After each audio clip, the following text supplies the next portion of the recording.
제가 지난 시간부터 토라 포션 여러분들하고 같이 이렇게 좀 나누겠다고 말씀을 드렸고, 토라 포션 누가 요거를 나눠놨다 했습니까? 모세오경이에요. 모세오경. 그걸 토라라고 얘기를 합니다. 토라는 누가 이 토라를 다섯 권인데, 에스라라는 학자가 이스라엘이 멸망한 이유는 토라의 실패다. 토라 교육이 잘 안 돼서 우리가 바벨론 땅에 지금 포로로 잡혀왔구나. 그래서 다시 회당 문화를 만들어내고, 그 다음에 이 회당 안에서 일주일에 한 번씩 떡을 갈아주는 거예요. 그래서 이번 주에는 이 파트, 이번 주에는 이 파트, 이렇게 읽어 나가야 돼 하고 채찍질하고, 안 읽으면 회초리 때리고, 이렇게 했던 게 토라 포션의 어떤 전통입니다. 그래서 에스라라는 이 학자가 나눠놨다. 다섯 권의 책을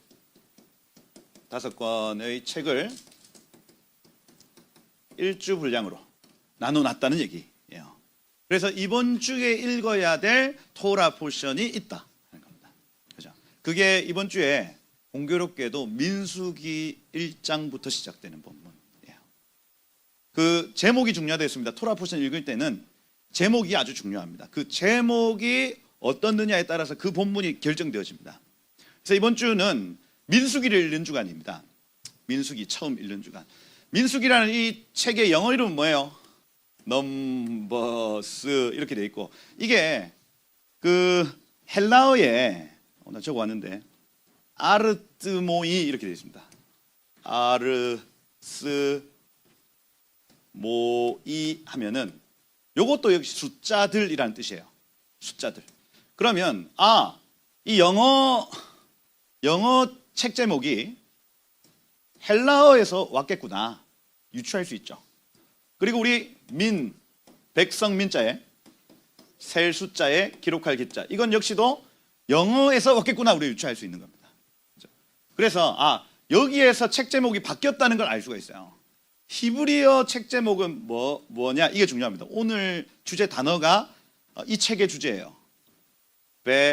베미드바르 이렇게 되어 있습니다. 베미드바르. 왜 제가 이렇게 나눠놨냐면, 베 하면은 아내, 인이에요. 인.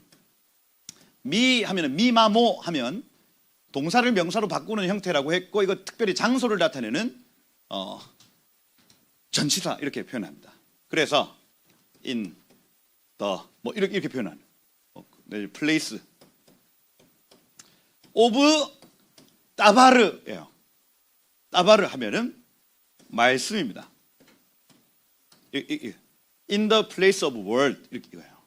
그걸 미드바르 하면은 광야 이렇게 표현하는 겁니다.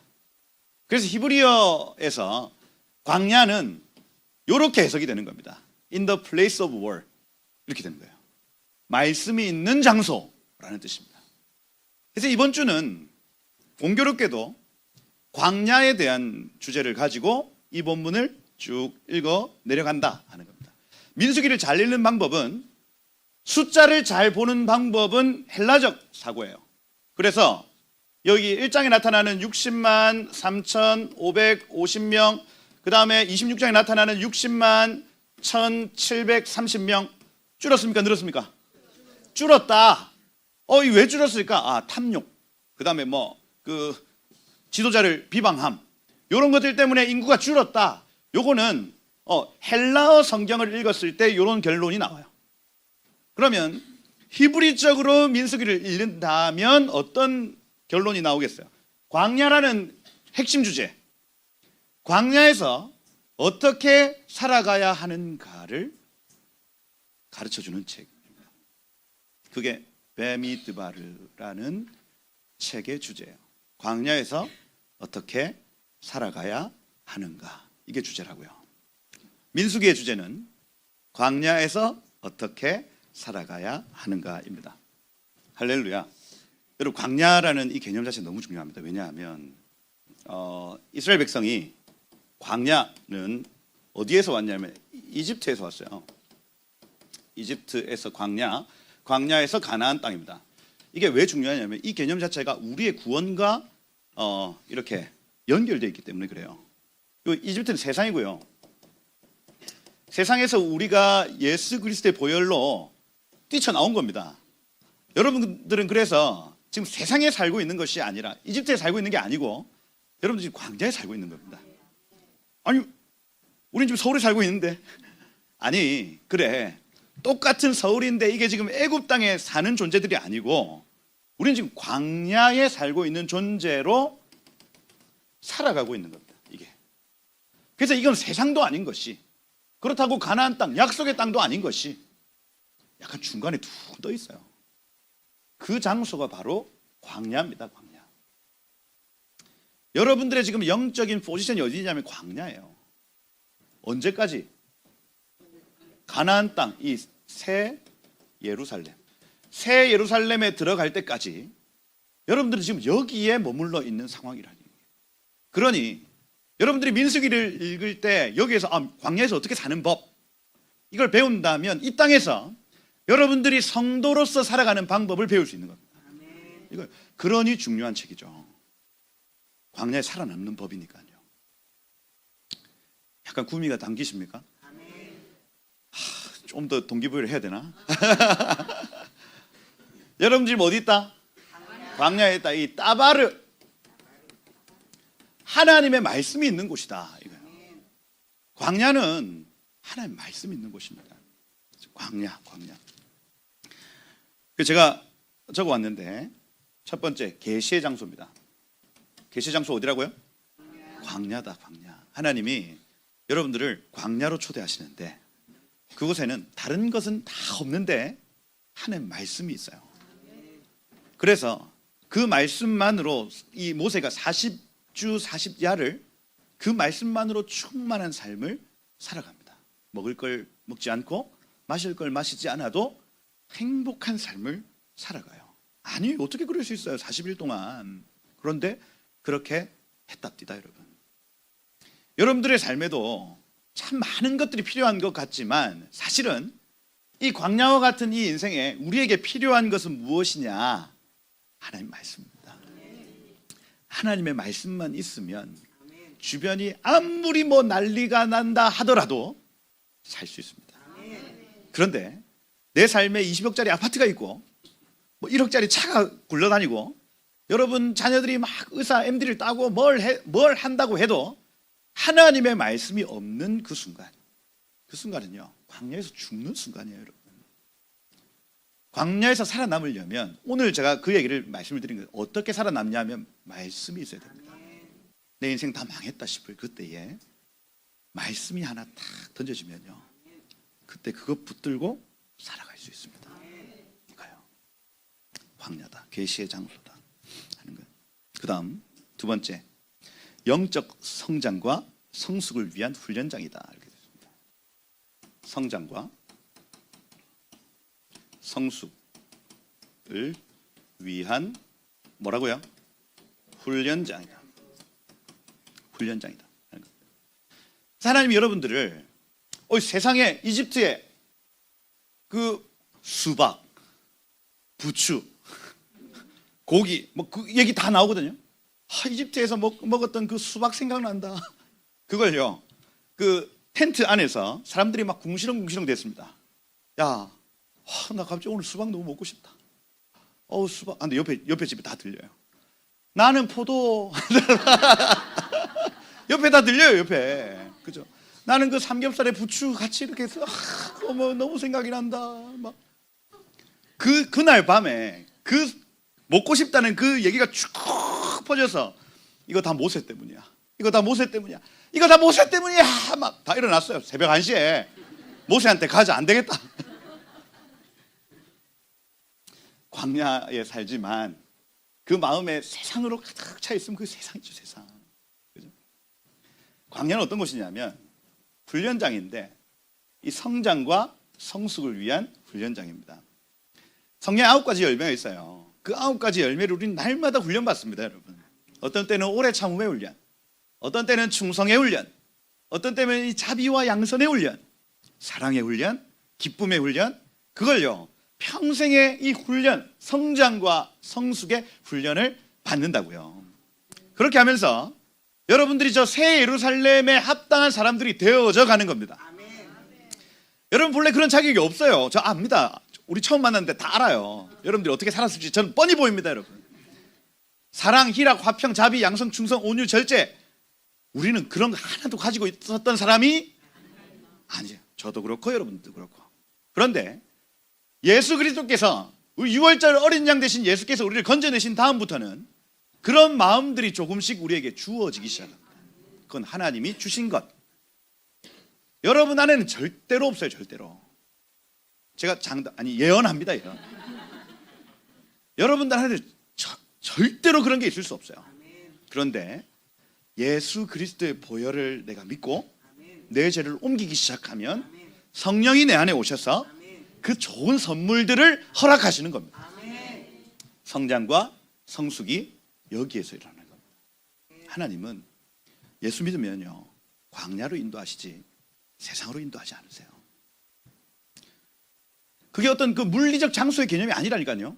나 지금 서울에 사는데요. 아니, 그게 아니라 여러분의 삶을 그 성숙과 성장의 훈련으로 인도하시는 겁니다. 그러니 불평할 필요 있다 없다? 갑자기 돈이 막 없어져요. 불평할 필요 없습니다. 그건 뭔가 성숙과 성장의 훈련장으로 제가 가고 있는 겁니다. 그때 걱정할 필요 없어요. 하나님 여러분들 안 죽이신다고요. 그러면 그때 하나님 이번에 무슨 훈련이죠? 가면 됩니다. 여러분. 가면 돈이 없구나, 10,000원짜리 한 장 있구나, 그 10,000원짜리로 한 주를 살아보는 거예요. 여러분, 아멘. 그렇게 하다가 또 하나님 돈을 주실 때가 또 안 있습니까? 그럼 그때 또 하나님 또 무슨 훈련이죠? 하는 거예요. 아, 섬김 훈련이구나. 한번 섬겨보는 거예요. 여러분. 예. 불평불만할 필요도 없고 자만할 필요도 없다. 지금 우리는 광야이기 때문에 성장과 성숙의 훈련의 장소예요. 여러분, 이렇게 이 광야를 통과하시면 가나안 땅에서의 유업이 있습니다. 나중에 얘기할 거예요. 여기에서 통과한 사람들은 기업과 유업을 받습니다. 그렇구나. 영적 성장과 성숙을 위한 훈련장이구나. 그리고 세 번째 뭐냐면 영혼의 신랑을 만나는 것. 저는 신랑 따로 있는데요. 우리 모두는 그리스도의 신부입니다. 남자가 무슨 신부예요? 저도 신부입니다. 나의 그 영혼의 단짝이신 예수 그리스도가 있어요. 그분을 만날 수 있는 장소가 바로 어디라고요? 광야입니다. 광야. 영혼의 단짝을 만날 수 있는 유일한 장소. 그래서 김도현 씨가 그 샬롬 샬롬 이거 불렀던 CCM 가수가 있어요. 김도현. 그분이 그 광야로라는 그 곡을 하나 지었는데 계속 광야로 우리를 부르시는 아버지 이렇게 합니다. 그 넓은 광야로 나오라 해요. 야, 그 노래 한번 들어보세요. 그 광야로. 그러면 그 찬양을 막 들으면요, 광야가 얼마나 행복한 곳인지. 특별히 산전수전 그 광야에서 다 겪거든요. 그럴 때 나의 영혼의 단짝이신 예수 그리스도, 그분을 깊이 경험하고 만날 수 있는 곳이 어디라고요? 광야, 미드바르. 광야로 여러분을 초대합니다. 여러분들의 인생이 잘 되기를 내가 축복하지만은 여러분 인생이 주님 오실 때까지는 광야예요. 광야. 이때 별일이 다 있습니다. 믿으면 그 선하신 하나님, 위대하신 하나님을 경험할 수 있는 시간이에요. 믿지 않으면 불평과 원망과 비방과 살인과 온갖 힘든 일들이 다 생길 수 있는 시간이라는 얘기. 여러분, 이미 예수 그리스도를 내 마음의 주인으로 모신 분들은 이미 광야로 넘어왔어요. 뭐 돌이키지도 못합니다. 이제 여러분들 그냥 광야구나, 할렐루야. 이게 막 힘들고 어려울 것 같지만 아니요, 행복하고 기쁘고 즐거울 수 있는 시간입니다. 여러분, 광야다. 광야. 그 다음 네 번째가 뭐냐면 애굽의 속성이 다 드러나는 것. 이집트에서의 그 속성 말이에요. 세상에서의 나의 기질, 나의 속성, 내가 가졌던 지식, 이 모든 것들이 광야에서 다 들통납니다. 다 들통납니다. 그러면서 그 광야에 다 버리고 오는 거예요. 할렐루야. 여러분, 이번 주가 바로 이 광야의 주간입니다. 여러분 다 털어버리세요. 과거에 여러분들 어떻게 살았는지 저는 잘 알지 못하지만은 그거 다 그냥 털어버리십시다. 여러분의 기질대로 사는 게 복음적인 삶이 아닙니다. 여러분. 그 기질 위에 성령의 열매가 있어요. 그래서 은혜로 완전히 덮여져서, 말씀으로 완전히 덮여져서 애굽의 속성이 다 드러나 던져지는 곳. 여러분들의 모든 쓴뿌리, 과거의 상처, 아픔, 모든 것들 광야에 다 던져버리세요. 드러나는 곳이다. 은혜 있으시길 축복합니다. 광야로 여러분들을 초대한다. 제가 그 강의를 해보니까 민수기 토라 포션 쭉 제가 다 설명을 하니까 못 알아들어요. 그 총 10개의 포션이 있거든요. 10개의 포션 쭉쭉쭉쭉 다 있는데 강의를 이거 한꺼번에 진행을 하면 사람들이 오 해버립니다. 그냥 그 주마다 그냥 은혜를 찾으세요. 그 다 설명한다고 안 될 것 같아. 그죠? 오래 걸리고. 그래서 제가 1장부터 한번 쭉 여러분들하고 살펴보도록 하겠습니다. 이집트의 시간은 종속의 시간입니다. 종속의 시간. 종속의 시간. 종된 시간이라고요. 그죠? 그래서 세상에 종되고 마귀에 종됐던 시간이 있다는 겁니다. 우리 대한민국도 마찬가지예요. 대한민국이 1907년 6월절을 통과했다 좀 믿습니다.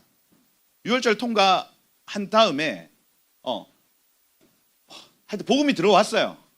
움직여지기까지가 문제가 생겼습니다. 종속의 기간을 가져요. 노예의 기간을 가졌습니다. 이때에 엄청나게 싸웠죠. 종됨에서 해방이 되려고 어마어마하게 싸웠습니다. 그리고 광복의 시간 이후로부터는 광야입니다. 광야. 그래서 이 광야 때는 하나님의 음성과 하나님의 말씀대로 살지 않으면 나라의 흥망이 결정되는 거예요. 말씀대로 살면 흥하여지고 말씀대로 살지 않으면 망하고 이렇게 되는 겁니다. 여러분, 하나님의 나라는요, 하나님의 말씀이 통치하는 나라예요. 이거 하나님 나라 개념을 말씀을 드릴게요. 여러분 삶에 하나님 나라가 임했다는 건 하나님의 말씀이 내 삶에 존중받는 겁니다. 그게 하나님 나라예요. 여러분, 지금 판사들이 헌법을 존중하지 않으면 헌법 말고 자기의 어떤 의지, 자기의 생각대로 판결하기 시작하면 헌법으로 다스려지는 나라가 아니라고요. 간통죄 같은 거 생각을 해보십시오. 여러분 우리나라는 일부일처제입니다. 일부일처제. 한 남편이 한 아내를 맞이할 수 있어요. 두 아내를 맞이하면 그건 범법행위입니다. 그게 헌법에 명시되어 있어요. 그런데 간통죄가 폐지됐습니다. 그건 뭐냐면 형사처벌 받지 않는다는 얘기예요. 내가 나의 아내를 두고 다른 여인을 아내로 취했어요. 이거는 형사처벌 대상이었다가 그 간통죄가 폐지되었습니다. 그러면 이제부터 어떻게 되면 민사로 소송을 해야 되는 거예요. 그러면 그 변호사비, 그 모든 것들, 검사가 이거를 변호해주지 않고 막 죄를 들춰주지 않고 내가 돈을 들여가지고 입증을 해야 되는 겁니다. 저 사람의 간통을. 그러면 겨우 얻을 수 있는 게 위자료예요. 위자료. 그 지금 노소영 씨하고 최태원 씨가 지금 그 소송을 하고 있지 않습니까? 위자료 1억 나왔어요. 1억. 아니 1심에 1억이 나왔다고요. 여러분. 내가 다른 여자한테 나라니 다른 여자한테 내 남편을 뺏겼어. 근데 1억 가져가라 하고 법원이 꽝꽝꽝 때린 거예요. 여러분. 억울하겠어요? 안 억울하겠어요? 억울하지. 여러분, 지금 이 나라가 하나님의 법이 존중받는 문화가 있다면 판사가 그렇게 판결을 안 합니다. 안 해요. 그래서 2심 판결은 그래도 노소용 씨 편을 들어준 거예요. 저는 그 판사의 어떤 그 기본적인 그 기준 자체가 하나님의 말씀 안에 있다고 봐요. 재산을 다 뺏어 와야 돼, 제가 볼 때. 뭐냐면 한 사람의 삶에 하나님 나라가 임했다고 하는 건 나의 기준을 하나님의 말씀에 맞춘다는 게. 지금 판사들 안에도 그 기준이 안 돼 있고 목사들 안에도 그 기준이 안 돼 있고 그죠? 그러니 하나님 나라 임하십시오 임하십시오 아무리 해도 그게 막 그냥 영적으로 임하는 것이 아니라 말씀이 우리의 삶의 주인이 되어야 되는데 그게 하나님 나라가 임했다는 그 증거인데 그걸 무시하고 계속해서 성령이 오소서 하고 있는 겁니다. 하나님 나라 임하시길 축복해요. 우리나라가 광복 이후에 하나님의 뜻을 쫓아 살던 때가 있고 그러지 않은 때가 있습니다. 지금은 어떤가 할 때에 그 나라에서 많이 벗어나 있다는 거예요. 어제 막 거룩한 방파제 막 가셨잖아요. 그죠? 가신 분들이 있고 안 가신 분들이 있겠지만 지금 나라가 이 지경까지 됐습니다. 동성연애, 그죠? 목사가 동성연애자고 전도사님들이 동성연애자고 근데 그 동성연애 하는 사람들을 품고 계속해서 그 죄를 지어도 된다는 얘기를 합니다. 물론 품어야죠. 저도 동성에 빠진 그 청년 하나를 케어했던 적이 있습니다.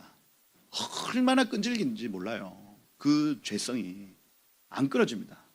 그죠? 남자야 또. 그러면 섬찟해요. 이게 섬찟하다고. 예?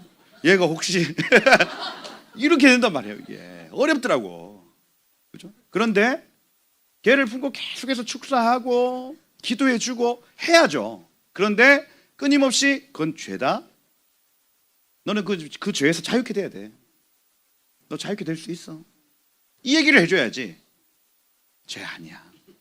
괜찮아. 그렇게 해도 하나님 너를 사랑하셔. 이단이죠.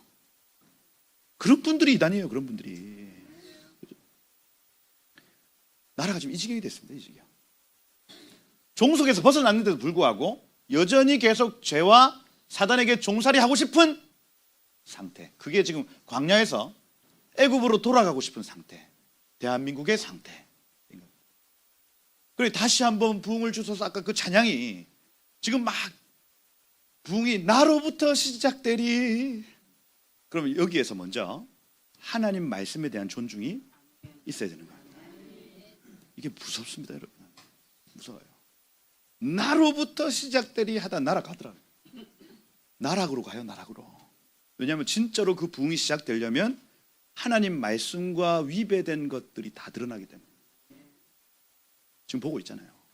오늘 아침에도 우리 또 염한석 원장님이 또 그 우리 통합 측 총회장님의 또 그 불륜 또 올라왔어요 또. 지금 현직 총회장입니다. 총회장. 그러니 나로부터 시작되리 이 찬양 계속 하다가 나락갑니다. 나락. 왜 그럴까요? 나의 삶이 하나님 말씀과 일치되어 있지 않으면 하나님 그걸 드러내시기 때문에 그래요. 성도들의 찬양과 성도들의 기도가 아무것도 아닌 것 같지만 이거 무서운 겁니다. 그래서 저는 이런 찬양들이 막 나올 때 한번 저 돌아봐요. 하다가 나락갈 수 있습니다, 여러분. 나락갈. 이게 종속 관계에서 광야 같은 경우에는 전쟁의 시간입니다. 전쟁의 시간. 전쟁하고 싸우는 시간입니다. 그래서 여러분의 삶에도 마찬가지. 세상에서 종살이 하다가 예수 그리스도의 피로 넘어오면 그때부터는 전쟁하고 싸우는 시간이에요. 그리고 언젠가 통치의 시간, 왕의 시간입니다.로 바뀔 때가 있어요. 이 광야의 시간, 전쟁하고 싸우는 시간이 우리의 삶에 중요하다는 걸 알 수가 있습니다. 광야에서 어떻게 사는가, 어떻게 살아야 하는가 말씀을 드리겠습니다. 여기 1장부터 보시면 1장에 이번 주 주제 단어가 1장 1절에 보면 첫째 달에 여호와께서 시내 광야 회막에서 이렇게 적혀 있죠. 여기 광야라는 단어가 미드바르라는 단어입니다. 그래서 베미드바르 광야에서 광야 회막에서라는 이 단어를 중심으로 읽어야 한다.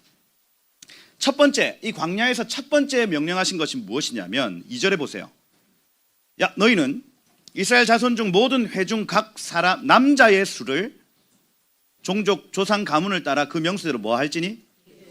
계수할지니라는 요 단어가 중요합니다. 광야에서 사는 법 첫 번째는 무엇이냐면 계수라는 단어예요. 계수라는 단어. 계수라는 단어가 나사, 따라해서 나사, 에트, 로시. 나사 에트 로시라는 단어입니다. 나사 로시.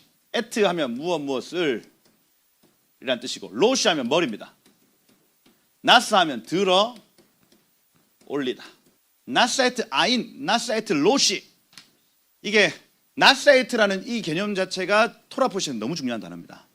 왜냐하면 창세기에서 모든 영적인 순간에 나사에트 아인을 씁니다. 아인 하면 눈이고, 눈을 들어본즉 이렇게 돼 있어요. 그래서 다른 소돔과 고모라 사람들은 못 쳐다보는데 롯은 눈을 들어본즉 두 사람이 보였다 이렇게 돼 있어요. 그래서 뭔가 이게 영적인 일인 걸 깨닫는 순간을 눈을 들어본즉 이렇게 합니다. 그리고 뭐 사라, 리브가 이런 사람들도 평소 때는 그냥 본즉 하는데 이 리브가가 그 다메섹 엘리에셀 그 종을 봤을 때 눈을 들어 봤다. 그 다음에 이삭을 저 멀리서 눈을 들어 봤다. 이렇게 할 때는 무언가 이게 영적인 일이구나 하고 깨달을 때 이 단어를 써요. 눈을 들어 하늘의 관점으로 본다는 개념입니다. 23장, 창세기 23장에 아브라함 역시 마찬가지입니다. 아브라함이 모리아 산으로 일찍이 갔습니다. 그런데 3일 동안 거기서 기다려요. 대기합니다. 그냥 계속해서 바라보고만 있는 거예요. 그런데 그 3일 이후에 눈을 들어 바라본즉 이렇게 되어 있습니다. 거기에서 뭔가 본 거예요. 그래서 이삭이 표현하기를 아버지 장작도 있고 뭐도 있는데 번제할 어린 양이 어디 있습니까? 할 때에 여호와께서 너에게도 보여주시리라 이렇게 되어 있어요. 눈을 들어 보게 하시는 겁니다. 그래서 여호와 이레라는 이 단어가 여호와 이르아라는 단어, 보여주실 것이다 라는 개념입니다. 그래서 여호와의 산에서 친히 준비되리라가 아니고 여호와의 산에서 그가 보여주실 것이답니다. 본래 그 단어 자체 그래요. 그래서 한국 교회가 이걸 너무너무 오해하고 있습니다. 그래서 여호와 이레 하나님, 준비하시는 하나님, 그게 아니고 그 산은 어떤 산이냐면 봐야 되는 산이에요. 모리아 산에서 장차 어떤 일이 있을지를 미리 본 자들은 거기서 번제 드릴 수 있다는 겁니다. 그게 예수 그리스도의 대속 사건이죠. 어린 양 대신 예수님의 그 죽음, 그걸 아브라함이 미리 받고 이삭에게도 그 축복을 했더니 이삭도 그 위에서 누워 앉아 있을 수 있었던 이유가 뭐냐면 본 겁니다, 여러분. 여호와 이레의 산. 여러분들도 예수께서 여러분들의 죄를 대신하여 죽으신 그 사건을 보기 시작하면요, 여러분의 죄가 다 사해졌음을, 내 삶에 하나님 나라가 임했음을 믿어지는 거예요. 그게 사라지는 겁니다, 여러분. 그게 여호와 이레의 뜻이에요. 그리고 이 개념이 계속 창세기, 출애굽기, 레위기 눈을 들어 보게 하시면 해석이 달리 된다는 거. 눈이 들리시길 축복해요. 그거예요, 그거. 근데 여기 지금 나사에트 로시, 야, 남자들 중에 나사에트 로시, 머리가 들린 자들 숫자 체크해라 이겁니다. 머리가 하늘로 들려 있는 자들의 숫자 체크해. 이거예요. 광야에서 하나님께서 전쟁하게 하시는 사람들의 특징이 있는데 머리가 들려진 자들이에요. 나시 이렇게 표현하거든요. 나시는 지도자라는 뜻인데 히브리어 단어, 들린 자들이에요. 들린 자들. 그게 두 번째 미드바르라는 이 포션에서 그 다음 포션을 넘어가면 나소 이렇게 되어 있습니다. 들린 자들 이런 뜻이에요. 주제가 명확합니다, 여러분. 광야에서 여러분들이 살아야 될 첫 번째 조건이 있는데 그 머리 들어야 돼요. 머리를 땅에 박고 살지 말고 머리를 하늘에 들고 살아야 된다고요. 땅의 관점, 눈에 보이는 것, 세상의 어떠함, 낙심하고 막 총회장이 넘어지고 대표가 넘어지고 으쌰 하고 사는 사람들이 아니라 우리는 거기에 매여 있는 사람들이 아니에요, 여러분. 눈을 들고 머리를 쳐들고 하늘을 보고 사는 사람들입니다.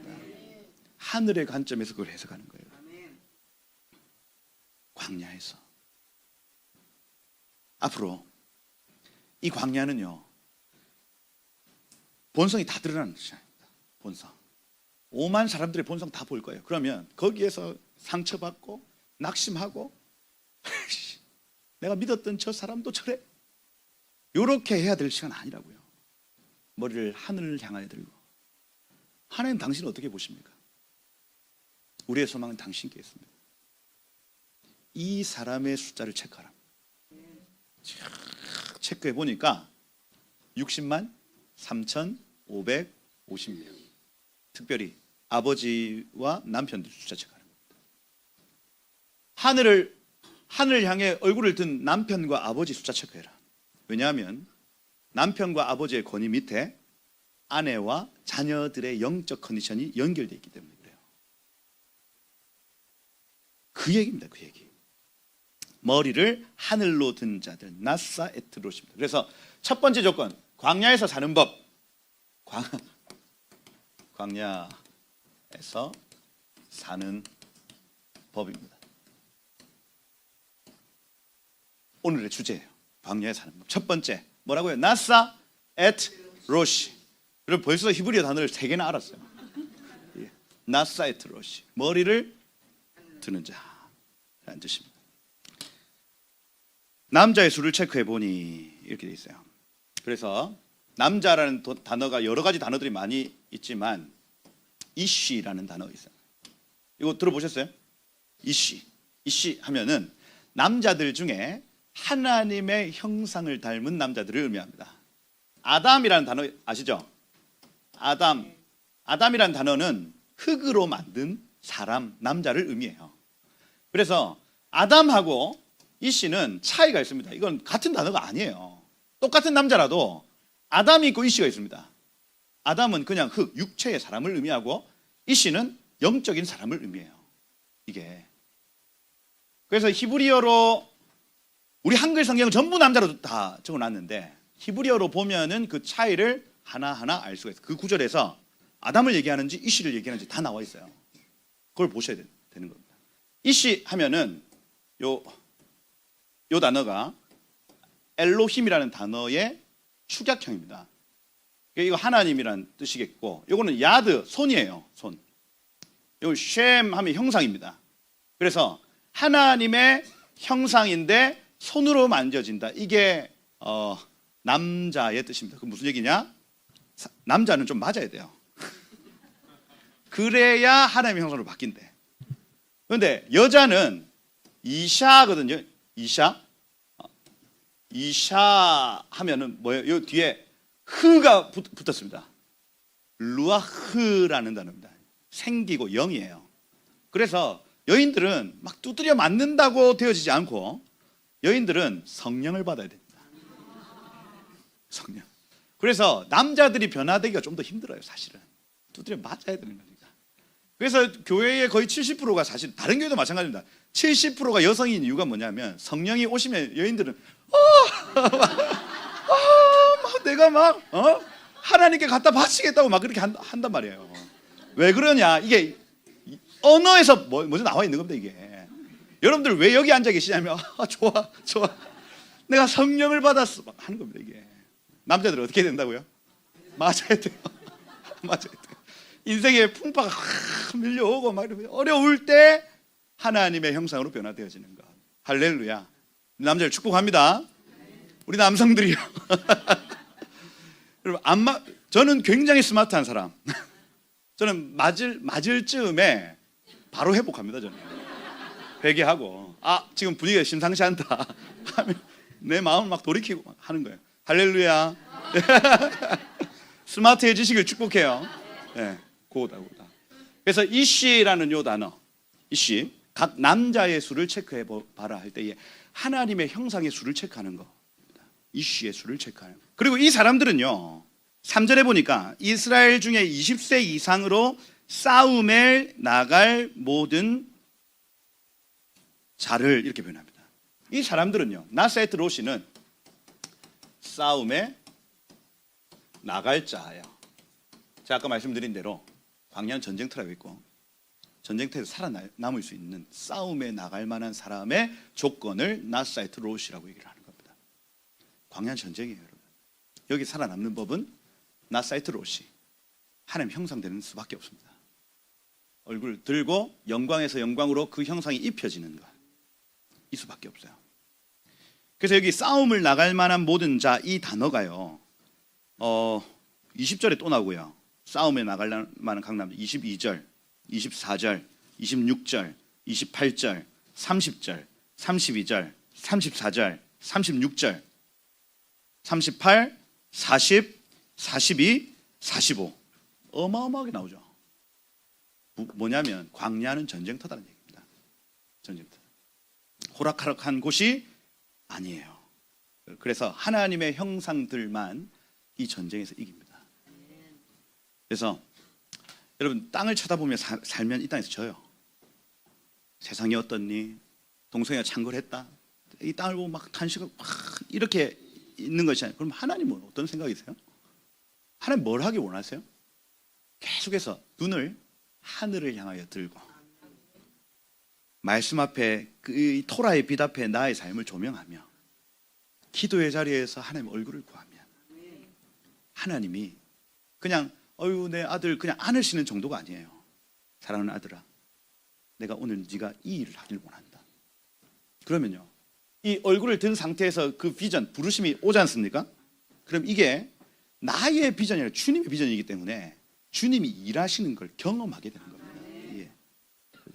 내가 뭘 해야 되겠다가 아니고 내가 얼굴을 들고 있으면 주님이 아들아, 누가 나를 위해 갈고 말씀하시면 주여 내가 여기 있나이다. 이러면서 우리가 상상할 수 없는 놀라운 일들을 이 땅에서, 이 광야에서 행하게 하시는 거예요. 지팡이를 들어라. 그리고 저 반석을 쳐라. 물이 나오고. 그죠? 자, 나무 짝대기 들어라. 그리고 저 엘림의 하나 던져봐. 툭 던져. 그래서 내가 이 나무, 야, 이 나무는 치료하는 나무야 하고 들고 그냥 내 마음대로 던지는 게 아니고 얼굴을 하늘을 향해 들고 있으면 주님이 말씀하시고 그 말씀대로 순종하였더니 하나님이 역사하시네. 이게 광야에서 사는 첫 번째 방법입니다. 말씀의 빛 앞에 여러분의 얼굴을 노출시키십시오.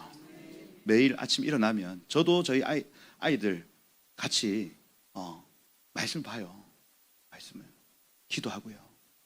아침에 여러분들이 그 말씀의 빛 앞에 성령의 조명 앞에 여러분 삶을 계속 노출시킨다면 광야와 같은 이 세상에서 여러분들이 이길 것입니다. 이겨야 된다. 그래서 이 싸움에 나갈 만한 자들을 모으시는 하나님이다 하는 거예요. 근데 여기 보시면 4절에 보세요. 각 지파의 조상의 가문의 우두머리 한 사람씩을 너희와 함께 해라 이렇게 되어 있습니다.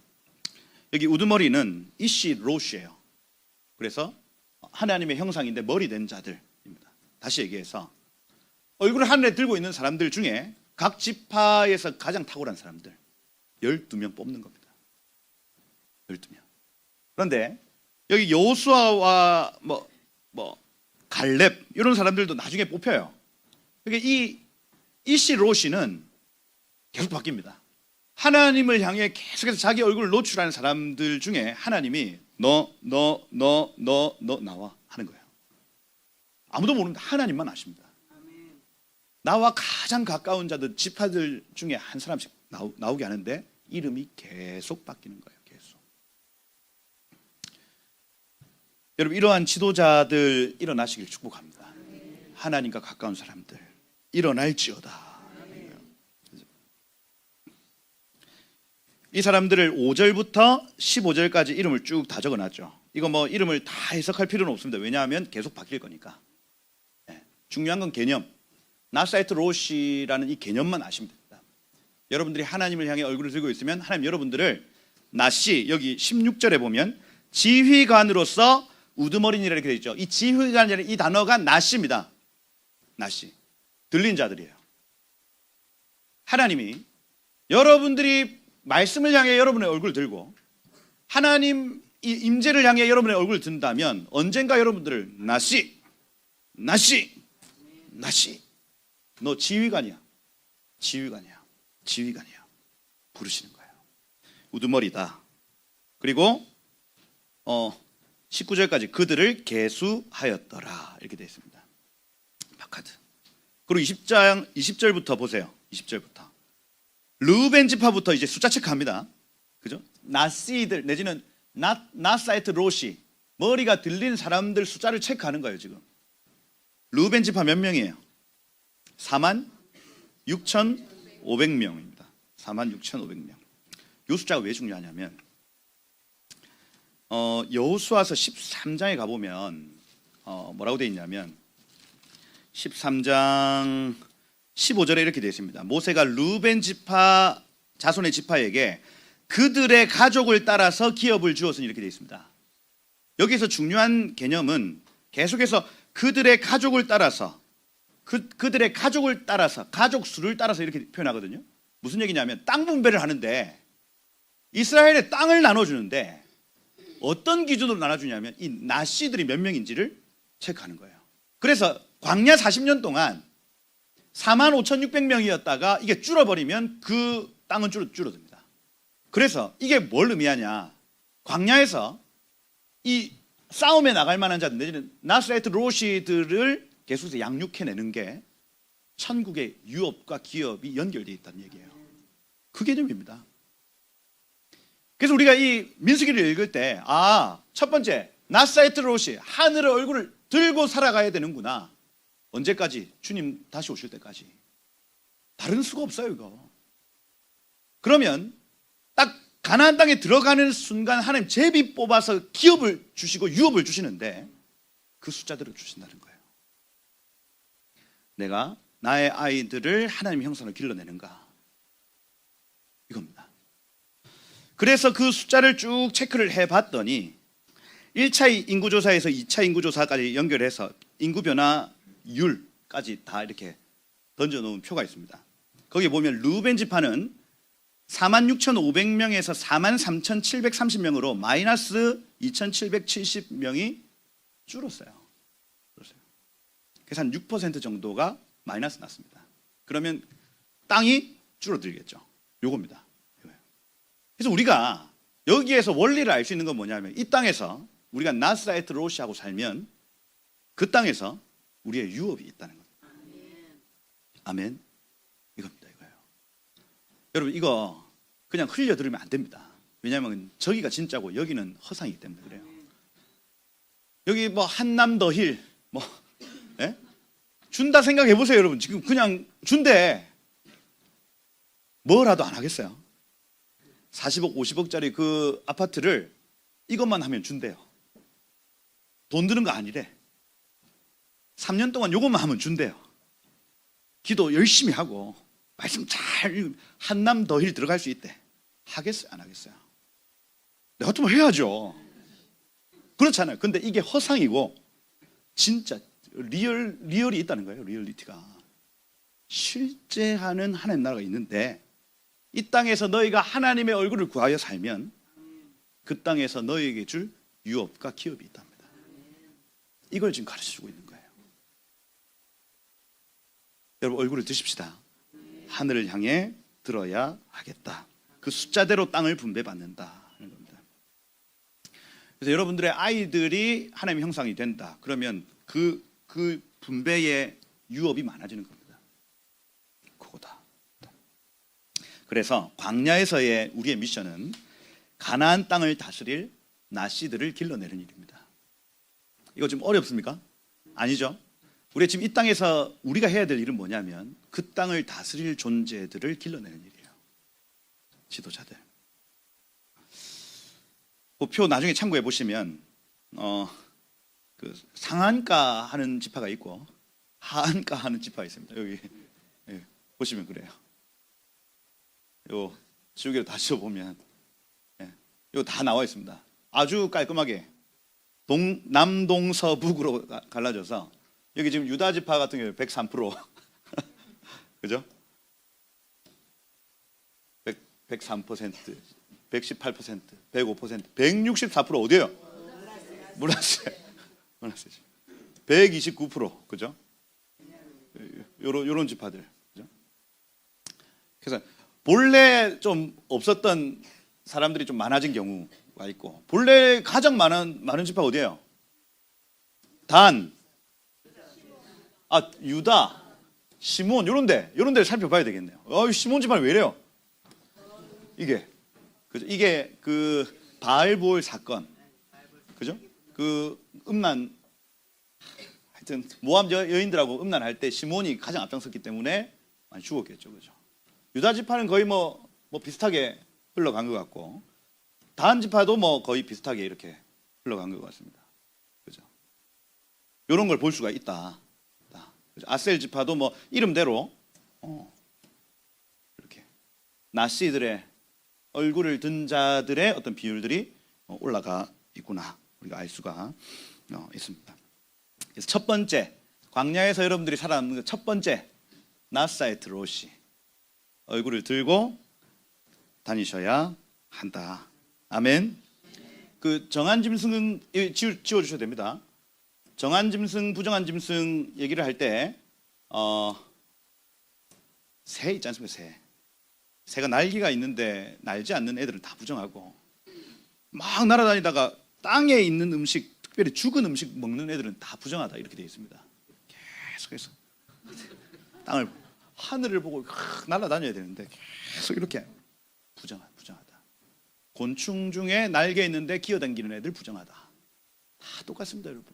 새들 중에도 닭, 타조, 이런 애들은 부정한 거예요. 날아야 될 놈이 뛰어다니면 부정하다. 여러분들은 얼굴을 하늘로 들고 하늘을 살 존재들입니다. 땅을 보고 낙심하고 피곤하고 넘어질 존재가 아니라는 거예요. 첫 번째 조건이다. 첫 번째 조건. 광야에 사는 법. 첫 번째 조건. 두 번째 조건 말씀을 드릴게요. 그래서 여기 1장 46절에 보면 60만 3,550명, 이런 거는 별표해 놔야 되죠. 그 이스라엘 전체의 그 하나님의 얼굴을 구하는 자들의 숫자니까 60만 3,550명 외워둬도 좋습니다. 레위 지파는 빠졌죠. 레위 지파 빠진 얘기는 조금 이따 할게요. 왜 빠졌는가? 얘네들은 근본이 하나님의 형상입니다. 근본이. 그래서 얘네들은 이런 개수에 빠져 있어요. 그 얘기 조금 이따 하고. 두 번째, 광야에 사는 법 두 번째. 여기 2장부터 보시면, 그래서 이번 주 본문이 4장 20절까지입니다. 1장 1절부터 4장 20절까지가 베미드바르 본문이에요. 요거를 한 주 동안 쭉 읽어 나가는 거예요. 나가는데 2장은 진 치는 얘기 나옵니다. 진 치는 얘기. 그런데 진을 치는 구조를 살펴보면 광야에서 사는 법이 나와요. 진을 여러분들 같으면 어떻게 치겠어요? 만약에 산이 막 이렇게, 여기 베냐민 뭐 이런데 여기 뭐 배산 임수 아닙니까? 그래서 요런데 물 흐르면 여기 치고 여기 치고 여기 치고 할 거 아니에요. 그죠? 그런데 이스라엘에서는 성막이 이렇게 있으면 여기 해서 성막 중심, 광야에 사는 법입니다. 성막 중심의 삶이에요. 다른 게 없습니다, 여러분. 이 땅에서 막 뭐 요행이 없어요. 얼굴을 하늘을 향해 들고 살고, 그 다음 말씀 중심, 임재 중심의 삶을 사는 겁니다. 다른 수가 없대요. 베미드바르, 말씀이 있는 장소이기 때문에 그렇습니다. 요 얘기가 2장에 쭉 나타납니다. 2장에 보면 3절에 보세요. 3절, 동방 해 돋는 곳에 진칠 자는 그 진영별로 유다 진영의 군기에 속한 자라. 이 군기는 진짜로 데겔이라는 단어, 깃발입니다. 깃발. 그래서 제가 보내드린 그 사진들 중에 각 지파별로 깃발이 다 있어요. 또 요런 깃발, 요런 거, 이게 잘 안 나오네 밑에가. 하여튼 이거는 그 레위 지파겠죠. 뭐 요런 깃발들이 다 있다고요. 근데 어떻게 생겼는지는 사람들이 다 추측하는 겁니다. 추측, 상징들을 추측하는 거예요. 이거는 뭐 납달리겠죠. 뭐 뛰는 암사슴. 이건 뭐겠어요? 다한 지파겠죠. 뱀. 그죠? 그러니까 기본적으로 창세기 49장을 근거로 해서 깃발을 그려놨네요. 그죠? 그렇게 보시면 되겠다. 지워주셔도 될 것 같습니다. 네, 그렇다. 그 유다 진영의 군기에 속한 자다 해놓고, 거기에는 유다, 이사갈, 스불론. 여기에는 유다, 이사갈, 스불론 동쪽에 있다. 그래서 제가 이제 이 그 성경에서 사방이 의미하는 게 있어요. 사방이 의미하는 거. 이 동쪽은 케뎀이라는 단어입니다. 케뎀 하면은 고대의라는 단어예요. 고려대 아닙니다. 고대하면 옛날의, 고대의라는 뜻이에요. 케뎀. 그러면 해가 뜨는 곳인데, 여기 지금 동쪽 해 돋는 곳에서 지칠 자 이렇게 하면 해가 돋는 곳이고, 동쪽이라고 하면 옛날 고대의의 의미를 가집니다. 그래서 여기는 하나님이 계신 장소로 봐요, 보통. 그래서 성막이 이렇게 만들어졌을 때 입구가 어디에 있습니까? 동쪽에 있어요. 그래서 그쪽부터 들어온다는 개념을 가집니다. 그래서 동쪽은요, 하나님의 임재와 하나님의 그 거하심을 상징하는 방위를 알 수 있습니다. 그러면 동쪽 가장 끝에 있는, 이스라엘에서 동쪽 가장 끝에 있다 보는 쪽이 지금 우리나라입니다. 우리나라. 막 동방의 독수리 그런 이야기가 나오는 이유가 여기 지금 케뎀이라는 단어에서 나오는 거예요. 가장 끝에서부터 하나님의 임재와 하나님의 거하심을 가지고 예루살렘으로 온다는 개념. 그래서 동쪽은 성전의 출입구고 이 예배와 근원을 의미하는 곳이다. 볼 수 있습니다. 예배와 근원을 의미하는 방위이다. 제가 막 그 여러 강의들 속에서 이제 태양이 의미하는 것은 태양 자체가 하나님이 아닙니다. 그런데 태양은 하나님을 상징하고 있어요. 그래서 그분의 빛과 열을 비춘다. 그 빛은 말씀이요, 그 열은 사랑이라고 했습니다. 그래서 태양은 하나님을 계시하는 피조물입니다. 태양을 숭배하면 됩니까, 안 됩니까? 안 돼요. 아유, 태양 너 참 하나님을 잘 계시한다고 봐야 됩니다. 그렇게 봐야 되는 거예요. 태양이 동쪽이다, 동쪽. 그 다음 여기 10절부터 16절까지는 남쪽에 이제 지파들인데, 남쪽 지파 얘기하는, 남쪽은 태만인데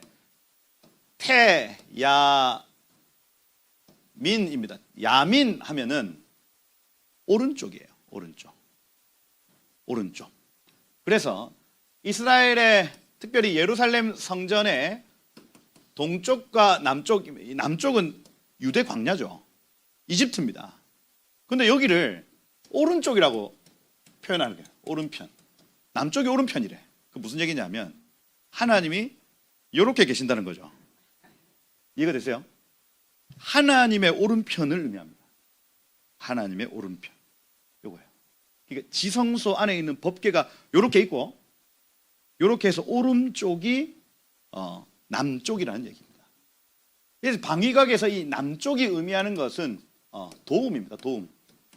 오른편. 오른쪽은, 야민은 도움의 손입니다. 도움. 그래서 도움의 손길이 오는 방위각을 남쪽이라고 표현을 합니다. 돕는 자라는 뜻이에요. 우군, 도움, 능력.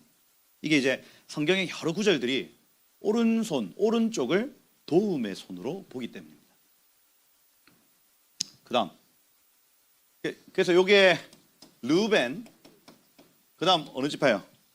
시므온, 또 갓, 시므온, 갓 이렇게 되어 있습니다. 얘네들은 그러면 실제로 도와줘야 되는 지파들인 겁니다. 얘네들은 도와줘야 되는 지파. 얘네들은 유다, 이사갈. 얘네들은 하나님의 임재, 그리고 하나님 당신을 나타내는 지파들이라 할 수 있겠죠. 이겁니다. 세 번째는 서쪽입니다. 서쪽 하면 히브리어로 얌이에요. 얌 들어보셨을 건데, 바다죠, 바다. 그래서 요 성전이 이렇게 있으면 서쪽은 바다입니다. 바다. 지중해. 그래서 서쪽을 바다라고 얘기를 하고, 바다는 전통적으로 세상과 추수를 상징한다 봐요. 느헤미야의 성벽에서 느헤미야 성벽이 이렇게 있으면 여기 어문이 있습니다. 어문은 고기가 들어오는 문이고 바다에서부터 고기 잡아서 예루살렘으로 들어온다는 개념입니다. 그래서 막 그물을 던졌더니 2배 가득하게 되었다. 이 모든 것이 세상에서 추수되어진다는 걸 의미를 하죠. 물이 바다를 덮음같이 여호와의 영광을 인정하는 게 세상에 가득하리라.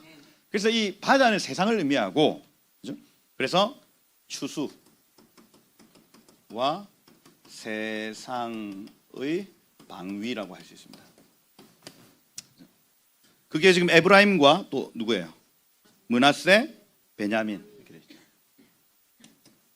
에브라임, 므낫세, 베냐민 이렇게. 마지막 북쪽 차폰이에요. 차폰이라는 요 단어는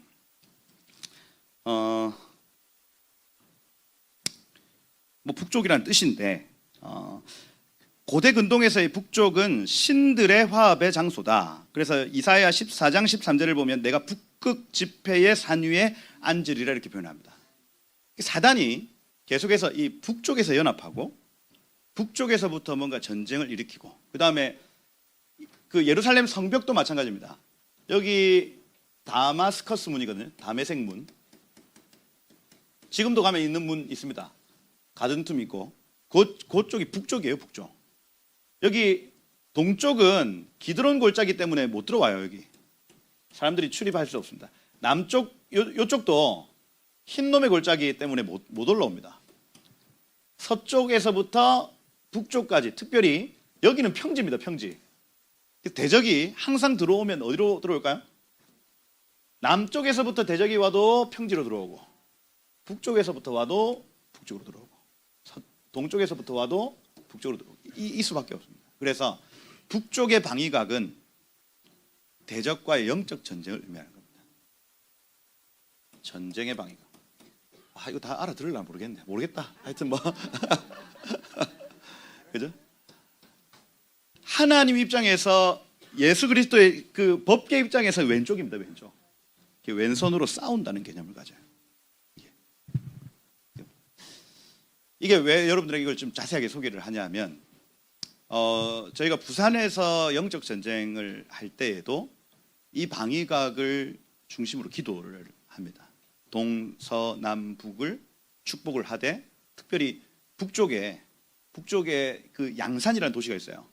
양산은 사실은 그 통도사 때문에 만들어진 도시라 할 수 있습니다. 그래서 그 도시 전체가 이제 불교의 영향권 안에 다 들어가 있고, 그리고 그 양산의 가장 남쪽에 누가 30억을 헌금을 했어요. 그래가지고 불상이 어마어마하게 큽니다. KTX 타고 부산역으로 올 때 보입니다. 어마어마하게 큰 불상이 탁 양산 쪽에서 부산 쪽을 딱 바라보고 딱 있는 거예요. 부산 내가 너를 먹겠다 이런 느낌으로 있어요. 그리고 그 옆에 힌두 문화원 생겼습니다. 저희 교회 앞에 이슬람 사원이 있죠. 그리고 범어사, 저희 교회 위에 또 범어사가 또 있습니다. 그러니 저희는 거기에 들어갈 때 몰랐지 그런 영적 전쟁하는 곳인 줄. 그런데 부산의 북쪽에 탁 앉아가지고 저희 교회 앞에 무당이 3집이 있었어요. 일단은 그 무당부터 다 쫓아낸다고 막 기도했더니 무당이 3개월 만에 나갔어요. 더 이상 점괘가 안 나온다면서 갔습니다. 그 다음에 옆에 있는 이슬람 사원 막 했더니 지금 이제 김해로 이전 준비하다 또 막혔습니다. 지금. 그러니까 계속 뭔가 도망치려고 막 하고 있는 겁니다. 저 홍법사 전부 금입니다. 그 큰 불상 전부가 금이에요, 여러분. 야, 저거 한번 녹여가지고 다 가져와야 되는데. 북쪽이 얼마나 치열한 영적 전쟁인지 제가 알아요. 근데 가만 생각해 보니까 우리 남한과 북한의 어떤 그 관계 안에서도 북쪽이 치열한 전쟁의 어떤 시간인 겁니다. 남유다의 입장에서도 마찬가지, 그죠? 베트남에서도 마찬가지입니다. 계속해서 북쪽은 뭔가 전쟁이 일어나는, 나중에 곡과 마곡 역시도 북방에서부터 군대가 내려오는 구조를 가져요. 그러니 요 방위각을 어떻게 이해하느냐에 따라 남쪽에서 우군이 온다 했습니다. 그러니 우리가 이집트나 이런 그 선교를 가면 이집트의 부르심은 우군적 부르심입니다. 항상 이스라엘에 뭔가 문제가 발생하면 예수님이 죽임 당할 그 위기 가운데 이집트로 도망하죠. 계속해서 요셉 시대도 마찬가지고 이집트는요, 남쪽에서부터 이스라엘을 돕는 부르심이 있어요. 그러니 지금 막 그 뭐 하마스하고 연합을 하고, 요건 이집트의 부르심과 반대로 가는 부르심인 겁니다. 그러면 거기에 선교 가가지고는 그 부르심을 회복시켜 줘야 되거든요. 너네 본래 그런 존재들 아니야. 이스라엘 축복하고 그들이 어려운 위기 상황 가운데 너희가 도와주는 부르심이야. 이 남쪽의 부르심을 회복시켜 주는 거예요. 그죠? 서쪽에, 만약에 여기에서 우리가 서쪽 인천을 축복한다면 인천에 부르시면 이 추수와 세상의 회복의 부르심입니다. 여러분. 계속 그렇게 방위각을 통해서 축복을 해주는, 복음의 서진 운동 이렇게 얘기하지 않습니까? 그래서 이 얌 운동이에요. 얌 운동, 바다 운동이라고요. 복음이 계속해서 서쪽으로 간다는 이 개념은 단순한 개념이 아니라 서쪽 운동은 이 세상의 모든 영혼들을 추수하는 운동입니다. 이게 북, 서, 남, 동. 동쪽 운동은 뭐겠어요? 그러면 예배 회복이죠. 예배와 임재 회복에 씨름하는 그룹들이 있어야 완성이 되는 겁니다. 이걸 제가 지금 여러분들에게 왜 이걸 자세하게 설명하고 있는지 잘 모르겠지만, 여러분들이 하는 여러 가지 기도 안에 이것들을 한번 포함시켜 보십시오. 그리고 막 기도할 때 어디가 동쪽인지 다 적어놔야 될 것 같다. 앞으로 건축을 하면, 그죠? 여기가 서쪽이다, 동쪽이다. 그래서 그 동쪽에 맞는 축복, 서쪽에 맞는 축복들을 하는 거예요, 여러분. 그게 여기 동서남북으로 이렇게 쭉 이어진, 그죠? 단 지파, 그다음 아셀 지파, 납달리 지파 이렇게 해서 2장이 마무리되고 있죠. 그래서 성전 중심의 삶이다. 그래서 흩어져서 진영을 꾸리는 삶이 아니고 말씀 중심, 그죠? 이 예배 중심의 삶을 살아야 한다는 것. 그래서 저희 그 양결 목사님 이 강의를 하면서 세상에서 우리가 살아나는 방법이 있는데 교회 옆으로 이사 와라 막 이렇게 했었어요. 근데 요즘에는 또 잘 안 그렇습니다. 왜냐하면 저기 막 후쿠오카에서도 오고 기본적으로 경주, 대구, 저기 함안, 진주까지 이제 그 경남권 성도들이 많이 오기 때문에 더 이상 그 말을 안 하시긴 하세요. 그런데 핵심 개념은 그겁니다. 예배 중심, 말씀 중심, 그 삶을 살아야 우리가 광야에서, 전쟁에서 이길 수 있다는 거. 그래서 앞으로 이 생명수 교회 안에 그 모임이 많아졌으면 많아졌지 적지 않을 겁니다, 여러분. 그러면 이게 막 내 인생 귀찮다. 아니, 여러분 그 때가 있어요. 때가 한참 하나님 예배하게 하실 때가 있고요. 또 그 예배하는 일들을 멈추고 흩어져서 또 사역하게 하실 때가 있어요. 그러면 그 때인 줄 알고 모이자 하면 모이셔야 돼. 딱 그때밖에 없습니다. 제가 해보니까 그래요. 흩어져 버리면 다시 모이려고 해도 안 모여집니다. 그러면 이 분위기가 뭔가 이 매일매일 기도회가 있고 매일매일 예배가 있어. 그럼 그때 오셔야 돼. 왜 그러냐면 하나님은 앞으로 있을 일을 미리 준비하게 하시는 하나님입니다. 광야에서 어떤 전쟁이 있을지 우리 알지 못하는데 하나님 기도하게 하고 예배하게 하고 말씀 보게 하시는 때가 있는 거예요, 여러분. 그게 성전 중심의 삶입니다. 앞으로 여기 아름답게 만들어 가지고 여러분 이 아름답게 만들면 써야지. 아멘입니까? 모이기에 힘써야죠. 말씀이 풀어지고 예배가 풀어지는 그 장소에서 이 마지막 때를 준비하는 거예요. 그죠? 두 번째 방법입니다, 여러분. 성막 중심의 삶. 성막에서 뭐 있냐? 그게 민수기 7장 89절에 가보면 이렇게 돼 있어요. 민수기 7장 89절에 성막 중심의 삶에는 도대체 뭐가 있을까? 89절에 보세요. 다 같이 한번 읽어보겠습니다. 모세가 회막에 들어가서 여호와께 말하려 할 때에 증거계 위 속죄소 위에 두 그룹 사이에서 자기에게 말씀하시는 목소리를 들었으니 여호와께서 그에게 말씀하심이었더라. 이렇게 되어 있어요. 성막 중심에는 뭐가 있냐면 법궤가 있고, 법궤 중심에는 두 그룹 사이에서 나타나는 음성이 있답니다. 이게 성막 중심의 삶이에요. 여러분 지금 신사도 운동이니 직통 계시니 이런 얘기들 때문에 앞으로 하나님의 음성을 듣는 삶이 희미해질 가능성이 커요.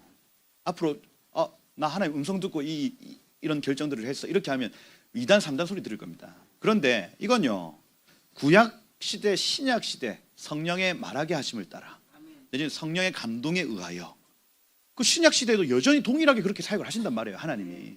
그러면 이건 단순히 직통 계시니 간통 계시니 그게 아니라 하나님과 동행하는 삶입니다. 성령의 음성이 내 귀로 그게 아니라, 말씀을 읽을 때 이거 지금 하나님 나에게 말씀하시네, 말씀을 듣는 자리에서 이거 하나님 나에게 말씀하시네, 기도하는 자리에서 사람이 생각이 나요. 그 모든 게 하나님의 음성입니다, 여러분. 그것대로 순종하는 삶이에요. 성막 중심의 삶은요, 그 법궤 사이에서 나는 음성을 따라 사는 삶입니다. 그게 예배의 자리에서, 말씀이 풀어지는 자리에서, 우리의 새벽 기도에서, 우리의 금요 철야에서, 우리의 목장 모임에서 말씀이 들려지는 삶, 그게 성막 중심의 삶이에요. 혼자 해보려 하십시오. 안 됩니다. 혼자 안 될 겁니다. 마지막 시대의 영성은요, 공동체적 영성입니다. 공동체가 그리로 가면 같이 가는 거예요. 그런 여러분 WCC다 뭐다 종교 통합이다 이런 얘기 뭐냐, 그들은 공동체를 이루려 갑니다. 왜냐? 사단이 이 방법을 알거든요. 공동체가 넘어지면 다 자빠지기 때문입니다.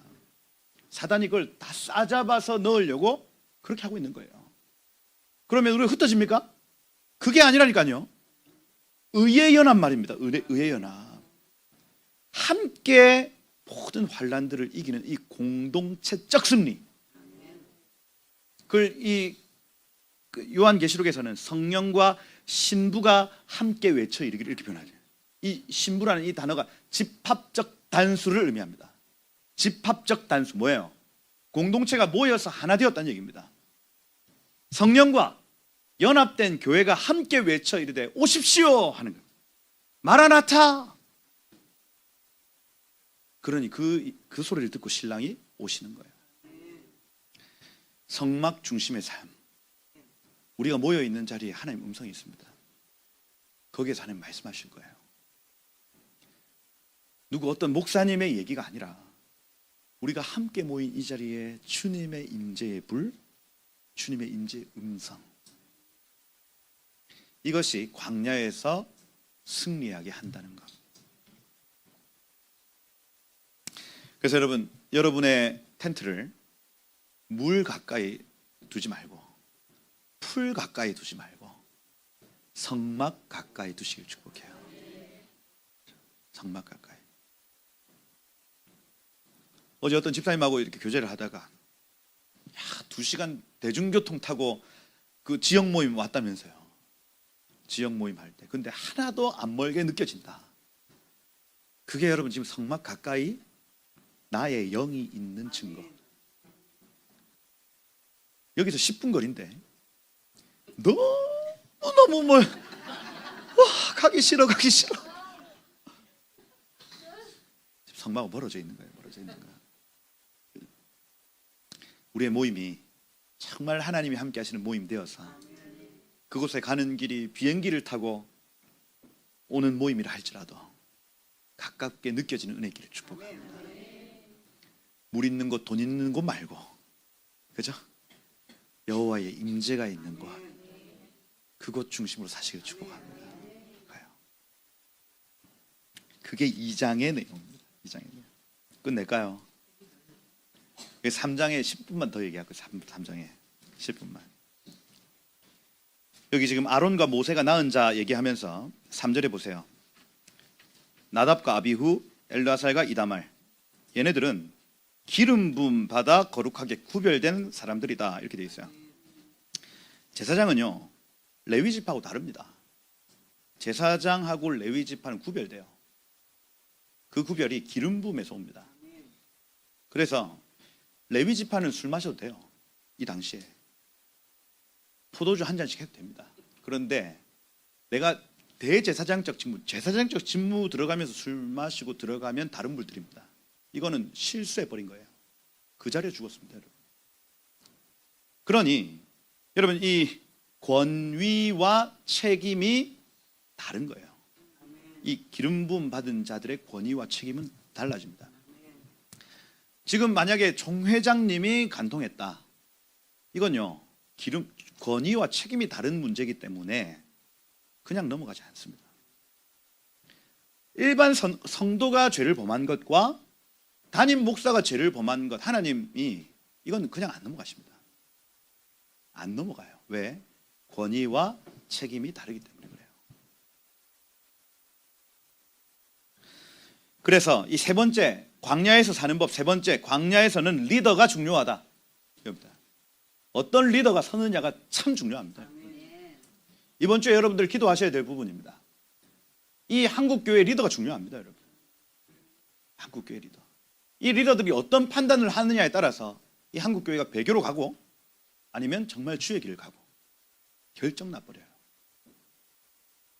많은 우리 믿음의 선배들이 젊은 시절에 빌리 그레이엄, 존 스토트, 이분들이 1974년 로잔대에 처음 할 때는요, WCC 종교 통합주의 하는 그 모임을 반대하기 위해 로잔 만들었습니다, 여러분. 그 정신이 74년도에 명확했어요. 오직 예수 그리스도, 그분이 온 인류의 구원자. 이게 계속 무너지니까 만든 운동이 로잔 운동입니다. 그런데 로잔 운동이 계속 이 사람들, 물론 존 스토트와 이 빌리 그레이엄도 시간이 지나면 지날수록 딴소리예요. 조용기 목사님 그 70년대 80년대 설교를 들어보면 와, 불입니다, 불. 종교 통합, 그 교황에 대한 어떤 그 질책 어마어마하다가 나이가 드셔서는 불교 가서 설교하고 이렇게 되더라고요. 희한해. 그래서 그때의 조용기 목사님과 나이 들어서 조용기 목사님의 평가가 달라져야 됩니다. 이게. 근데 이걸 한데 묶어가지고 이분이 WCC다 이렇게 얘기를 해요. 그런데 옛날 젊었을 때 조용기 목사님은요, 반공, 이 용공 어마어마하게 싸웠던 분이에요, 여러분. 빌리 그레이엄, 뭐 존 스토트 다 마찬가지입니다. 지금 로잔 운동 시간이 지나면서 변질되죠. 그래서 그 본래의 그 가치를 회복하겠다고 결정하면 저는 오케이. 그런데 5만 동성애 찬성자들 다 데리고 오고 그 다음에 가톨릭 성공회 사람들 다 데리고 와서 그들과 하나 되겠다고 얘기하면 이 로잔 운동은 반대해야 됩니다. 그런데 이 주체 준비위원회가 우리는 이 본질, 존 스토트와 이 빌리 그레이엄이 처음 기치로 내세웠던 예수 그리스도만이 유일한 구원의 길이다. 요 깃발을 든다면 오케이입니다. 지금 이 기로에 있어요. 9월 달에 이제 로잔 대회가 여기 코엑스입니까? 사실 서울에서 하는데 그때에 5만 종교 잡종들이 다 들어오면 우리 그 앞에서 반대해야 됩니다. 그런데 이 준비위원회가 회개합니다. 우리는 결코 타협할 수 없습니다. 그 발표를 기다리고 있다가 그 발표가 되면 축복해 주는 거예요. 이게 리더십이 중요하다고요. 리더십. 김삼환 목사님 이런 분들 설교 얼마나 잘하셨어요, 여러분. 그 깔끔한 설교, 새벽기도 운동, 얼마나 목회를 잘하시다가 험한 잡종교를 다 가지고 하시는 거예요. 리더가 중요하다. 특별히 기름 부음 받아 거룩하게 구별된 제사장들은요, 거기에 맞는 권위와 책임이 있다는 얘기. 앞으로 그런 나중에 레위인들이 우리도 제사장 할래요 하다가 하나님께 징계를 받은 이유가 거기에 있습니다. 권위와 책임이 달라서 그래요. 하나님 말씀을 맡은 자들, 그 다음에 하나님이 기름 부어 세운 자들은요, 이 이해가 있어야 살아남습니다. 그리고 하나님과 더 가까이, 더 얼굴을 하늘을 향해 들고. 여호수아 보세요, 여러분. 회막 문을 떠나지 않았다 이렇게 되어 있습니다. 날마다 얼굴을 하늘에 들고 성막 중심의 삶을 그냥 살아버리는 거예요. 그랬더니 그를 기름 부으시고 마치 왕, 선지자, 제사장의 역할을 여호수아에게 그냥 다 시켜버리는 겁니다. 그 얘기가 여기 3장에 쭉 기록되어 있어요. 나답과 아비후는 여기 3장 4절에 보세요. 시내 광야에서 여호와 앞에 다른 불을 들이다가 이렇게 되어 있습니다. 죽었어요. 이거 술 마시고 들어갔죠. 술 마시고 들어가가지고 라이터 켜서 불 붙인 겁니다. 본래는 무슨 불로 해야 되는데 번제단에서 그 재를 가지고 와가지고 저 메노라에 불을 밝혀야 돼요. 그게 예수 그리스도의 희생 제사 때문에 나타난 은혜를 표현하고 있는 겁니다. 그 순서를 밟아야지. 그런데 라이터 또 한잔 하러 가자. 죽죠. 그래서 하나님 이번 주 우리에게 축복대로 될 것인데 권위와 책임을 가진 자들의 성결. 제가 지난번에 여기서 메쪼라 강의를 한 다음에 한국 교회가 완전 다 뒤집어졌습니다. 저 깜짝 놀랐어요. 아, 이게 제가 강의를 해서가 아니고 이 토라 포션의 어떤 흐름에 따라 누룩을 용납하지 아니하시는 하나님을 경험했어요. 저 얼마나 두렵고 떨리는 마음이 있겠습니까? 그럼 앞으로 우리에게 지금 미드바르를 말씀하시는 이유는 무엇이냐? 광야가 펼쳐질 것인데 여기에서 우리가 살아남는 법이 있어요. 얼굴을 하늘을 향해 들고 성막 중심의 삶을 살면 우리는 이긴다. 지도자들 안에 이러한 두렵고 떨리는 마음이 있어 자기의 삶을 돌아보고 다시 정결하게 헤어야 이 공동체가 함께 이긴다. 나답과 아비후 되지 말란 얘기예요. 그래서 제사장과 레위인이 너무너무 중요하다. 그죠? 레위인은 여기 12절에 보면 내가 이스라엘 자손 중에 레위인을 택하여 이스라엘 자손 중에서 태를 열어 태어난 모든 자를 대신하게 하였은즉 레위인은 내 것이다 이렇게 돼 있죠. 그럼 누군가를 대신해서 레위인을 세웠다는 얘기고 그것은 민수기 8장 16절부터 보면 애굽에서 모든 처음 난 자들을 칠 때에 초태생들을 구별하였고 내가 걔네들은 다 내 거란 얘기예요. 이집트에서 10번째 재앙 확 전염병 돌 때 피 바른 애들은 다 살았습니다. 걔네들은 다 내 거란 얘기예요. 그래서 여기 8장의 16절 보시면은 18절에 보세요. 18절. 이러므로 내가 이스라엘 자손 중 모든 처음 태어난 자 대신 레위인을 취하였느니라 이렇게 됐습니다. 얘네들은 그럼 19절에 뭐 하냐면 그들로 회막에서 이스라엘 자손 대신하여 봉사하게 하였고 이렇게 되어 있습니다. 자, 여기에서 중요한 개념이 나오는데 모든 첫 것들은 본래 해야 되는 일이 뭐냐면 회막에서 섬겨야 돼요. 여호와의 장막 가장 가까이에서 그 얼굴을 드는 삶을 첫째들은 다 살아야 됩니다. 여기서 첫째 장손들은 전부 다 집에 못 들어가고 다 교회에 살아야 되는 거예요.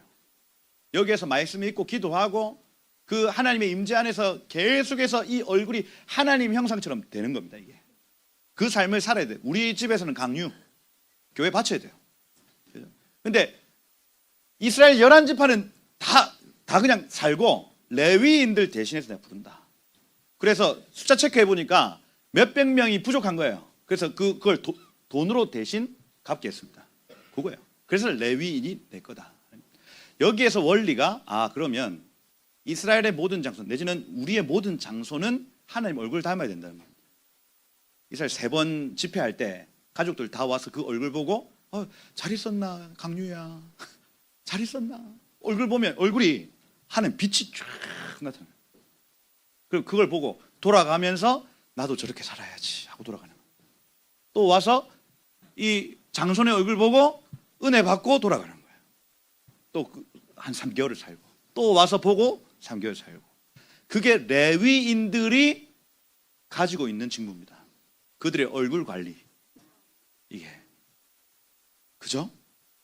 이 레위인들만 할 수 있는 걸 나중에 6장에 가보면 나시린 제도 들어보셨어요? 이스라엘 11지파 중에 레위인이 일하고 싶은 사람 손들어. 그래서 6개월, 3개월, 한 달 난 나시린으로 살겠습니다. 이렇게 하면 11지파들 중에도 이 일을 할 수 있습니다. 그래서 머리 자르지 않고 독주 마시지 않고 시체 만지지 않고 그렇게 성전 가까이에서 섬기는 사람들 나실인이라고 얘기를 해요. 그럼 이 나실인이 받는 복이 뭐냐? 6장 후반부에 가보면 여호와는 내게 복을 주시고 널 지키시길 원하고, 이게 여러분 아론의 축복인 것 같지만 사실은 이게 제사장 레위인 나실인의 축복입니다. 축복권이 그에게 주어진다는 얘기예요. 하나님의 형상을 입은 자에게는 축복권이 있다, 이겁니다. 목사만 그거 하고 있는 게 아니고 내가 나실인으로 살면, 내가 하나님의 형상으로 살면 나에게는 축복권이 있다는 거예요. 그래서 1년 헌신하고 그 축복권을 가지고 돌아가서 그렇게 하나님의 형상으로 살아가는 거예요, 평생을. 여러분, 우리 광야에서는 이 사람들이 중요하다고요. 여러분들 말입니다. 여러분들 하나님의 형상을 닮아 성막 가까이에서 그 빛을 얼굴 가운데 나타내는 여러분들이 우리 공동체를 살릴 분들, 전쟁을 이기게 할 분들이다. 그게 여기 3장 4장에 쭉 나타납니다. 자, 여러분들의 사는 길을 계속 말씀을 드리는데 여러분 이기십시다. 이번 한 주 동안 얼굴을 하늘에 들고 하나님의 얼굴을 구하고 여러분 그거 받으세요. 이번 한 주 동안 하나님의 말씀이 있는 자리로 한번 나아가 보세요. 그 법궤 사이에서 말씀하시는 그 음성을 한번 들어보십시오. 그 말씀대로 순종해 보십시오. 그러면 이 광야에서 이깁니다. 이번 한 주 동안 제사장과 레위인들을 위해서 축복하십시오. 실제로 풀타임으로 사역하는 이 사역자들을 한번 믿음으로 축복해 보세요.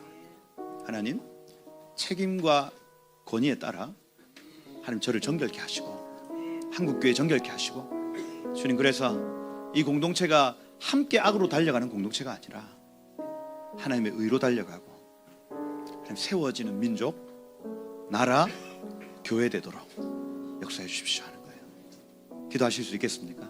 그래서 이 시간 한번 다 같이 한번 기도하고 좀 나갔으면 좋겠는데, 하나님, 저의 얼굴을 주님의 형상 되게 하여 주시고 하나님 말씀이 있는 자리로 나아갈 때 나에게 말씀하여 주시고, 직통계시니 뭐니 다 떠나 주님과 동행하며 하나님이 지금 죽지 않고 살아서 내 삶의 역사하는 줄 제가 믿사오니, 주님 말씀을 들을 때에, 기도할 때에 하나님 나의 매분 매초마다 나의 심장을 뛰게 하시고 살아계신 하나님 나에게 말씀하여 주옵소서. 주님, 교회를 정결하게 하여 주옵소서. 하나님, 우리 목사님들을 정결케 하여 주옵소서.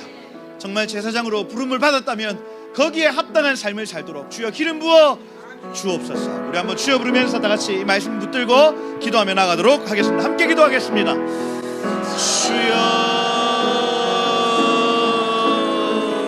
아버지 하나님 감사합니다. 하나님, 오늘 하나님 광야에서 사는 법, 하나님 이 땅에 부름받아 하나님 저 세상을 등지고 주님의 말씀이 있는 곳으로 달려가게 하심을 감사합니다. 하나님, 우리가 그 천국 가기 전에, 예수 그리스도 다시 오시기 전에 이 땅에서 승리하기를 원합니다.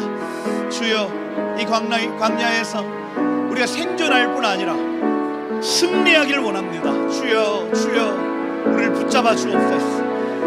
하나님, 우리의 얼굴을 들고 하나님의 얼굴을 구하며 주님의 얼굴을 구하며 주님을 앙망하며 살아갈 때에 주님, 우리 각 사람을 붙잡아 주시고 성막 중심의 삶, 말씀 중심의 삶으로 달려갈 때에 주여 오셔서 하나님 우리의 삶을 붙잡아 주옵소서. 예, 주님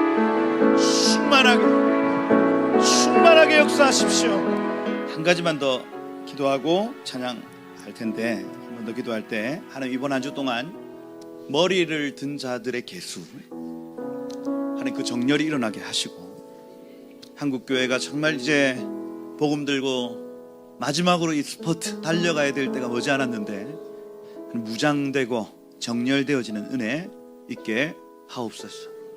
그래서 사람의 준비, 리더십의 준비, 하나님 재정의 준비, 하나님 모든 영역의 준비가 일어나는 한 주가 되게 하시고, 그래서 정렬되어지고 그 진영이 정렬되어지고 사람들이 세워지는 복된 시간이 되도록 이 한 주 동안 기름 부어 주옵소서. 거룩함으로 무장된 군사들이 일어날지어다 하고, 하나님 이 한국교회를 하나님 정렬시키시고 사람들을 준비시키시고 하나님 이 광야를 힘있게 달려갈 수 있는 복된 한 주, 준비하는 한 주 되게 하옵소서 하고 한 번 더 축복하며 기도하며 나가도록 하겠습니다. 함께 기도하겠습니다.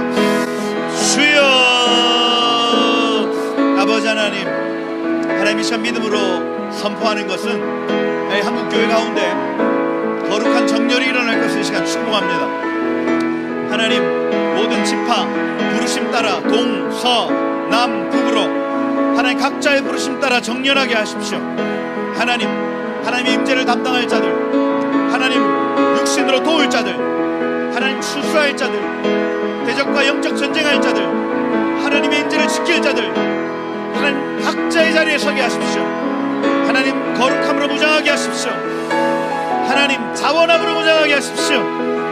주님, 그래서 하나님 이 마지막 전쟁, 하나님 이 사단과의 이 모든 전쟁에서 이기는 군대와 같이 정렬하는 시간 되게 하여 주옵소서. 풀어진 말씀대로 우리가 광야에 서 있는 줄 알아. 하나님 말씀 중심의 삶, 성전 중심의 삶, 하나님 임재 중심의 삶 살게 하옵소서. 돈 있는 곳, 물 있는 곳, 먹을 것 있는 곳 찾아다니지 아니하고 하나님 말씀 있는 곳, 하나님의 임재 있는 곳, 은혜 있는 곳 찾게 하옵소서. 하나님, 우리의 눈이 무엇을 먹을까 마실까 입을까 땅에 머물러 있는 눈 되지 않게 하시고, 어떻게 하면 주님 다시 오실까, 어떻게 하면 내 아버지 되신 당신을 기쁘게 해드릴까, 거기에 우리의 시선을 두고 몸을 지정하는 것을 넘어 속 사람을 단장하며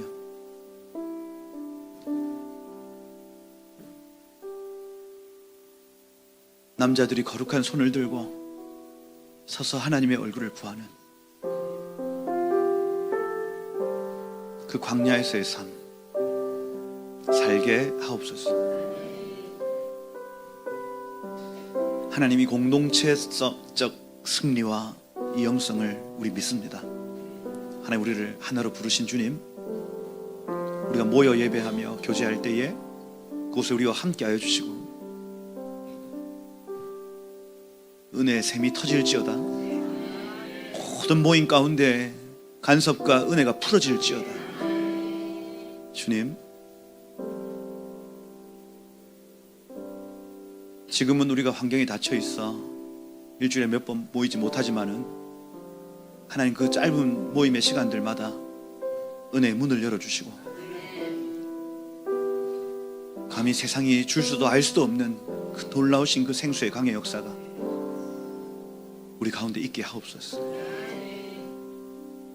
그렇게 이 한 주를 광야에서 승리하게 하실 주님을 찬양합니다. 주님, 모든 영광을 주님만 받아 주옵소서. 감사합니다. 예수 그리스도의 이름으로 기도드립니다. 아멘.